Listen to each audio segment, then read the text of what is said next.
ever feel like the world of ethics is a bit of a maze? Yeah. Like you can't find your way out. Yeah. You're not alone. Right. Today, we're diving into Jewish ethics Okay. and exploring a concept called moral carefulness Okay. from a truly fascinating text, Okay. the Mesillot Yesharim, which means path of the upright. Okay. It's been guiding people for centuries, Right. and we're going to unpack why it still resonates. Yeah. But first, Yeah. let me introduce you to the brilliant mind behind it all. Okay. Rabbi Moshe Chamluzato, known as the Ramchal. His writing is known for its depth Yes. and practicality, which is a rare combo. Sure.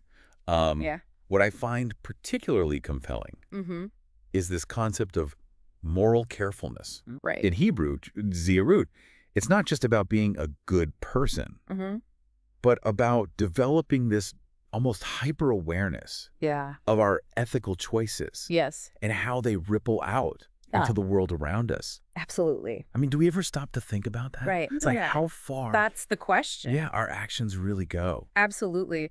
The Ramchal really pushes us to examine the why behind our actions. Love Like it. he wants us to understand our motivations at their deepest level. So less about the what Yeah. and more about the why. Absolutely. I'm curious, Okay. how does he break this down for us? Well, the Ramchal, Yeah. he outlines 3 distinct levels of moral awareness, Okay. each representing a different approach to ethical behavior. They build upon each other, like layers of understanding. Okay, so let's start with that first level. Okay. What's the foundation here? The first level focuses on the relentless pursuit of moral perfection. Okay. Imagine someone constantly striving Yeah. to embody the highest ethical standards, always seeking to refine their character. So it's like always trying to be better, Yes, exactly. always upping your game. It's about striving for that perfect score. Oh, that's interesting. Yeah. You say that because it really highlights Yeah. the dedication and self-reflection Yeah. this level demands. Right? It's not just about knowing right from wrong. It's about consistently choosing right, Yeah, even when it's hard. even when it's really hard. Absolutely. Especially when it's hard. Because sometimes the easy thing is not the right thing. It's about the continuous journey Okay. of self-improvement, recognizing that ethical growth Yeah. is an ongoing process, not a destination. Not a destination. Yeah. That's a powerful takeaway from just the first level. Right. And it makes you realize how much effort goes into ethical living Absolutely. when you approach it from that perspective. Right. But I'm eager to hear more about these other layers. Okay. What's next? So the second level delves into the drive for spiritual achievement. Spiritual achievement. Here, the motivation shifts slightly. Oh, so- Instead of solely aiming for moral perfection, there's this idea of actions having a spiritual weight, Okay. a kind of cosmic report card, if you will. Interesting. People at this level Yeah. are driven by the idea that good deeds elevate their soul Okay. or contribute to a greater spiritual legacy. So it's about legacy. Yeah. Like, how do we want to be remembered? Not just in a worldly sense, Right. Yeah. but in a spiritual one. Exactly. Do you think that's something I think that. people still connect with today? Absolutely. Because it feels very, Yeah. I don't know, It's very human. very human. Yeah, for sure. Yeah. Yeah, like leaving a mark.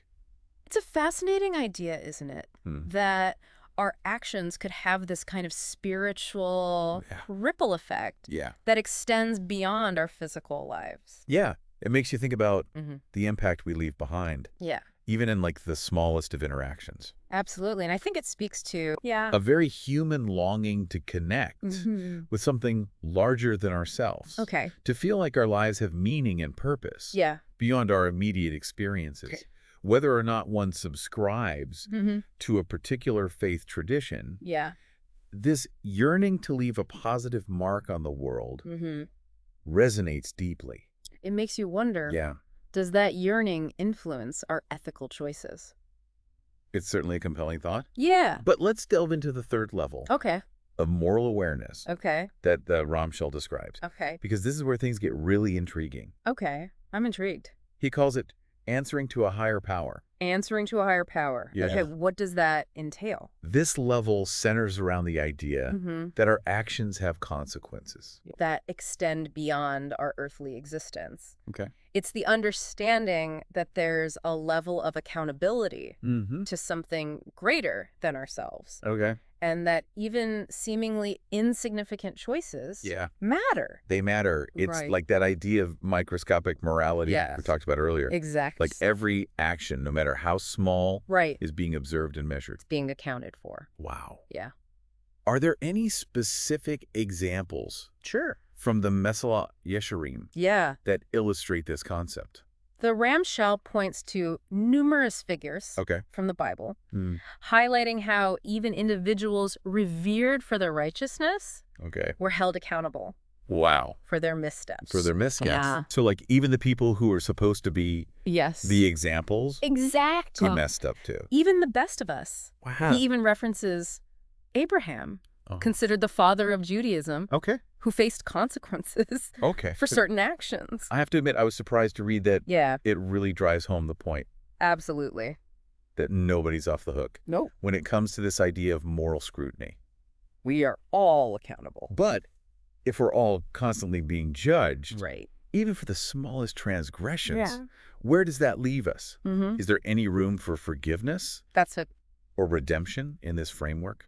That's a crucial question. Yeah. And the Ramchal addresses it beautifully through the concepts of mercy and repentance. He emphasizes that while our actions have weight, we're not defined by our mistakes. So it's not about living in a constant state of fear of judgment. Precisely. Right. Yeah. It's about recognizing that we have the capacity to learn, to grow, and to make amends. Yeah. True repentance, according to the Ramchal, isn't just about feeling remorse, but about genuinely acknowledging our shortcomings and actively striving to make different choices. So it's about taking responsibility for our actions and actively trying to become better versions of ourselves. Exactly. And not just saying sorry. It's not enough to just feel bad. Right. You have to actually do better. And this concept of teshuvah, of repentance and return. It's so central to Jewish thought because it underscores that there's always a path back to alignment, even when we stumble. That's a truly hopeful message. It is. It's a very hopeful message. It's reassuring to know that even with this concept of microscopic morality, where every detail matters, there's still room for compassion, growth, and second chances. Absolutely. But I'm curious. The Ramchal seems to be making a point about moral scrutiny applying to everyone. Even those considered deeply righteous. Could you elaborate on that? You've hit on a truly fascinating aspect of his work. The Ramchal suggests that true moral carefulness involves scrutinizing our own actions as rigorously as we judge the actions of others. You mean it's about confronting our own biases? Yes. And tendencies to let ourselves off the hook. Precisely. Yeah. The Ramchal challenges us to turn that critical lens inward, to examine our own motivations and behaviors with the same level of honesty and rigor that we apply to others. Oh, wow. So we're not just talking about like... It's easy to judge, right? It's much harder to turn that judgment inward. So true. It's about recognizing that true moral growth requires a willingness to confront our own blind spot. Our own blind spot. Yeah. It's like that saying, we judge others by their actions and ourselves by our intentions. But the Ramchal is saying... Hold on. He's saying, let's apply that same scrutiny to ourselves. So both. To our intentions and our actions. So don't give yourself a pass. Don't give yourself a pass. Yeah. And that's where true self-awareness comes in. That's true. It's not always comfortable. It's not always fun. But it's essential for ethical growth. Right. Because if you're not honest with yourself... You can't make progress. Right? Yeah. We can't truly progress on this path of moral carefulness. If we're constantly making excuses for ourselves. That makes a lot of sense. Right. It makes you wonder if that's part of what makes moral carefulness so challenging. It's not easy. Right. It requires constant vigilance. Yeah. It's a lot of work. And a commitment. to holding ourselves accountable. Even when it's difficult. Especially when it's difficult. Yeah. Because it's easy to let ourselves off the hook. It's easy to slip up. For sure. So, as we wrap up, this incredible deep dive into the Ramchal's Mesillat Yesharim, what's the key takeaway you hope our listener walks away with today? I hope that our listeners will recognize that this ancient text offers a timeless framework for ethical living. It reminds us that moral carefulness is an ongoing practice. By the journey. It's a journey, a conscious choice we make in every moment. Wow. It's about understanding our motivations, holding ourselves accountable, and embracing the transformative power of repentance and growth. Beautifully put. Thank you. Really is. It's a journey worth taking. It is a journey worth taking. It's a call to action for all of us. It is. To approach life with greater intention, awareness, and compassion for ourselves and for others. It certainly gives you a lot to ponder. It does. To our listener. Yes. We hope this deep dive into Jewish ethics has sparked your curiosity and inspired you to explore I hope so. These concepts further. Me too. Until next time, keep asking questions. Yes. Keep seeking wisdom. Absolutely. And keep striving to live a life of meaning and purpose. Beautifully said. Thank you so much for joining us. It was my pleasure.